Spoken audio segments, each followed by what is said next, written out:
زیادہ جود و کرم فرمایا کرتے تھے۔ صحیح بخاری حدیث نمبر 7۔ ہرقل شاہ روم نے قریش کے قافلے میں ایک آدمی بلانے کو بھیجا، اور اس وقت یہ لوگ تجارت کے لیے ملک شام گئے ہوئے تھے، اور یہ وہ زمانہ تھا جب رسول اللہ صلی اللہ علیہ وسلم نے قریش اور ابو سفیان سے ایک وقتی عہد کیا ہوا تھا۔ جب ابو سفیان اور دوسرے لوگ ہرقل کے پاس ایلیا پہنچے جہاں ہرقل نے دربار طلب کیا تھا، اس کے گرد روم کے بڑے بڑے لوگ، علماء، وزراء و امراء بیٹھے ہوئے تھے۔ ہرقل نے ان کو اور اپنے ترجمان کو بلوایا، پھر ان سے پوچھا کہ تم میں سے کون شخص مدعی رسالت کا زیادہ قریبی عزیز ہے؟ ابو سفیان کہتے ہیں کہ میں بول اٹھا کہ میں اس کا سب سے زیادہ قریبی رشتہ دار ہوں۔ یہ سن کر ہرقل نے حکم دیا کہ اس ابو سفیان کو میرے قریب لا کر بٹھاؤ اور اس کے ساتھیوں کو اس کی پیٹھ کے پیچھے بٹھا دو۔ پھر اپنے ترجمان سے کہا کہ ان لوگوں سے کہہ دو کہ میں ابو سفیان سے اس شخص یعنی محمد صلی اللہ علیہ وسلم کے حالات پوچھتا ہوں، اگر یہ مجھ سے کسی بات میں جھوٹ بول دے تو تم اس کا جھوٹ ظاہر کر دینا۔ ابو سفیان کا قول ہے کہ خدا کی قسم اگر مجھے یہ غیرت نہ آتی کہ یہ لوگ مجھ کو جھٹلائیں گے تو میں آپ صلی اللہ علیہ وسلم کی نسبت ضرور غلط گوئی سے کام لیتا۔ خیر، پہلی بات جو ہرقل نے مجھ سے پوچھی وہ یہ کہ اس شخص کا خاندان تم لوگوں میں کیسا ہے؟ میں نے کہا وہ تو بڑے اونچے عالی نسب والے ہیں۔ کہنے لگا اس سے پہلے بھی کسی نے تم لوگوں میں ایسی بات کہی تھی؟ میں نے کہا نہیں۔ کہنے لگا اچھا اس کے بڑوں میں کوئی بادشاہ ہوا ہے؟ میں نے کہا نہیں۔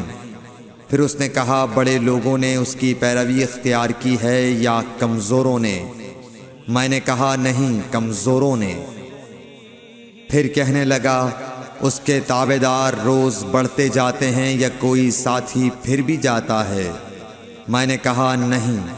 کہنے لگا کیا اپنے اس دعوی نبوت سے پہلے کبھی کسی بھی موقع پر اس نے جھوٹ بولا ہے؟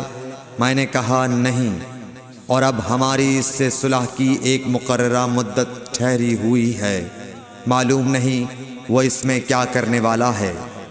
ابو سفیان کہتے ہیں میں اس بات کے سوا اور کوئی جھوٹ اس گفتگو میں شامل نہ کر سکا۔ ہرقل نے کہا کیا تمہاری اس سے کبھی لڑائی بھی ہوئی ہے؟ ہم نے کہا کہ ہاں۔ بولا پھر تمہاری اور اس کی جنگ کا کیا حال ہوتا ہے؟ میں نے کہا لڑائی ڈول کی طرح ہے، کبھی وہ ہم سے میدان جنگ جیت لیتے ہیں اور کبھی ہم ان سے جیت لیتے ہیں۔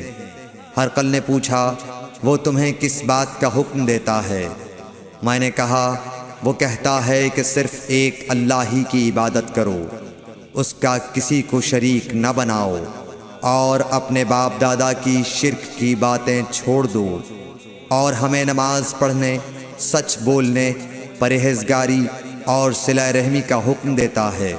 یہ سب سن کر پھر ہرقل نے اپنے ترجمان سے کہا کہ ابو سفیان سے کہہ دے کہ میں نے تم سے اس کا نسب پوچھا تو تم نے کہا کہ وہ ہم سے عالی نسب ہے، اور پیغمبر اپنی قوم میں عالی نسب ہی بھیجے جایا کرتے ہیں۔ میں نے تم سے پوچھا کہ دعوی نبوت کی یہ بات تمہارے اندر اس سے پہلے کسی اور نے بھی کہی تھی؟ تو تم نے جواب دیا کہ نہیں۔ تب میں نے اپنے دل میں کہا کہ اگر یہ بات اس سے پہلے کسی اور نے کہی ہوتی تو میں سمجھتا کہ اس شخص نے بھی اسی بات کی تقلید کی ہے جو پہلے کہی جا چکی ہے۔ میں نے تم سے پوچھا کہ اس کے بڑوں میں کوئی بادشاہ بھی گزرا ہے؟ تو تم نے کہا کہ نہیں۔ تو میں نے دل میں کہا کہ ان کے بزرگوں میں سے کوئی بادشاہ ہوا ہوگا تو کہہ دوں گا کہ وہ شخص اس بہانے اپنے آباء و اجداد کی بادشاہت اور ان کا ملک دوبارہ حاصل کرنا چاہتا ہے۔ اور میں نے تم سے پوچھا کہ اس بات کے کہنے یعنی پیغمبری کا دعویٰ کرنے سے پہلے تم نے کبھی اس کو دروغ گوئی کا الزام لگایا ہے؟ تم نے کہا کہ نہیں۔ تو میں نے سمجھ لیا کہ جو شخص آدمیوں کے ساتھ دروغ گوئی سے بچے وہ اللہ کے بارے میں کیسے جھوٹی بات کہہ سکتا ہے۔ اور میں نے تم سے پوچھا کہ بڑے لوگ اس کے پیرو ہوتے ہیں یا کمزور آدمی؟ تم نے کہا کمزوروں نے اس کی اتباع کی ہے، تو دراصل یہی لوگ پیغمبروں کے متبعین ہوتے ہیں۔ اور میں نے تم سے پوچھا کہ اس کے ساتھی بڑھ رہے ہیں یا کم ہو رہے ہیں؟ تم نے کہا کہ وہ بڑھ رہے ہیں، اور ایمان کی کیفیت یہی ہوتی ہے حتیٰ کہ وہ کامل ہو جاتا ہے۔ اور میں نے تم سے پوچھا کہ آیا کوئی شخص اس کے دین سے ناخوش ہو کر مرتد بھی ہو جاتا ہے؟ تم نے کہا نہیں۔ تو ایمان کی خاصیت بھی یہی ہے، جن کے دلوں میں اس کی مسرت رچ بس جائے وہ اس سے لوٹا نہیں کرتے۔ اور میں نے تم سے پوچھا کہ آیا وہ کبھی عہد شکنی کرتے ہیں؟ تم نے کہا نہیں۔ پیغمبروں کا یہی حال ہوتا ہے، وہ عہد کی خلاف ورزی نہیں کرتے۔ اور میں نے تم سے کہا کہ وہ تم سے کس چیز کے لیے کہتے ہیں؟ تم نے کہا کہ وہ ہمیں حکم دیتے ہیں کہ اللہ کی عبادت کرو، اس کے ساتھ کسی کو شریک نہ ٹھہراؤ، اور تمہیں بتوں کی پرستش سے روکتے ہیں، سچ بولنے اور پرہیزگاری کا حکم دیتے ہیں۔ لہٰذا اگر یہ باتیں جو تم کہہ رہے ہو سچ ہیں تو ان قریب وہ اس جگہ کا مالک ہو جائے گا کہ جہاں میرے یہ دونوں پاؤں ہیں۔ مجھے معلوم تھا کہ وہ پیغمبر آنے والا ہے، مگر مجھے یہ معلوم نہیں تھا کہ وہ تمہارے اندر ہوگا۔ اگر میں جانتا کہ اس تک پہنچ سکوں گا تو اس سے ملنے کے لیے ہر تکلیف گوارا کرتا۔ اگر میں اس کے پاس ہوتا تو اس کے پاؤں دھوتا۔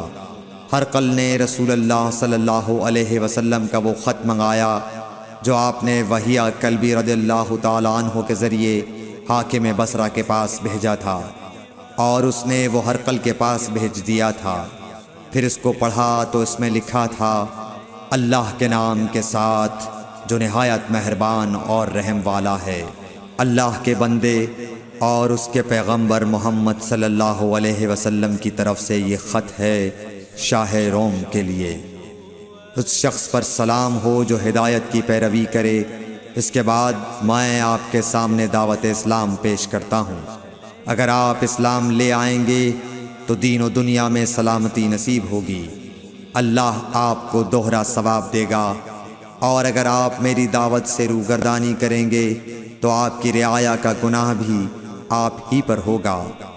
اور اے اہل کتاب، ایک ایسی بات پر آ جاؤ جو ہمارے اور تمہارے درمیان یکساں ہے، وہ یہ کہ ہم اللہ کے سوا کسی کی عبادت نہ کریں اور کسی کو اس کا شریک نہ ٹھہرائیں، اور نہ ہم میں سے کوئی کسی کو خدا کے سوا اپنا رب بنائے۔ پھر اگر وہ اہل کتاب اس کتاب سے منہ پھیر لیں تو مسلمانوں، تم ان سے کہہ دو کہ تم مانو یا نہ مانو، ہم ایک خدا کے اطاعت گزار ہیں۔ ابو سفیان کہتے ہیں، جب ہرقل نے جو کچھ کہنا تھا کہہ دیا اور خط پڑھ کر فارغ ہوا تو اس کے ارد گرد بہت شور و غوغا ہوا، بہت سی آوازیں اٹھیں اور ہمیں باہر نکال دیا گیا۔ تب میں نے اپنے ساتھیوں سے کہا کہ ابو کبشہ کے بیٹے حضرت صلی اللہ علیہ وسلم کا معاملہ تو بہت بڑھ گیا۔ دیکھو تو اس سے بنی اصفر روم کا بادشاہ بھی ڈرتا ہے۔ مجھے اس وقت سے اس بات کا یقین ہو گیا کہ حضور صلی اللہ علیہ وسلم ان قریب غالب ہو کر رہیں گے، حتیٰ کہ اللہ نے مجھے مسلمان کر دیا۔ راوی کا بیان ہے کہ ابن ناطور ایلیا کا حاکم ہرقل کا مصاحب اور شام کے نصارہ کا لاٹ پادری بیان کرتا تھا کہ ہرقل جب ایلیا آیا ایک دن صبح کو پریشان اٹھا تو اس کے درباریوں نے دریافت کیا کہ آج ہم آپ کی حالت بدلی ہوئی پاتے ہیں، کیا وجہ ہے؟ ابن ناطور کا بیان ہے کہ ہرقل نجومی تھا، علم نجوم میں وہ پوری مہارت رکھتا تھا۔ اس نے اپنے ہم نشینوں کو بتایا کہ میں نے آج رات ستاروں پر نظر ڈالی تو دیکھا کہ ختنہ کرنے والوں کا بادشاہ ہمارے ملک پر غالب آ گیا ہے۔ بھلا اس زمانے میں کون لوگ ختنہ کرتے ہیں؟ انہوں نے کہا کہ یہود کے سوا کوئی ختنہ نہیں کرتا، سو ان کی وجہ سے پریشان نہ ہوں۔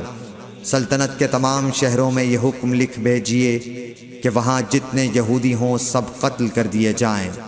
وہ لوگ انہی باتوں میں مشغول تھے کہ ہرقل کے پاس ایک آدمی لایا گیا جسے شاہ غسان نے بھیجا تھا۔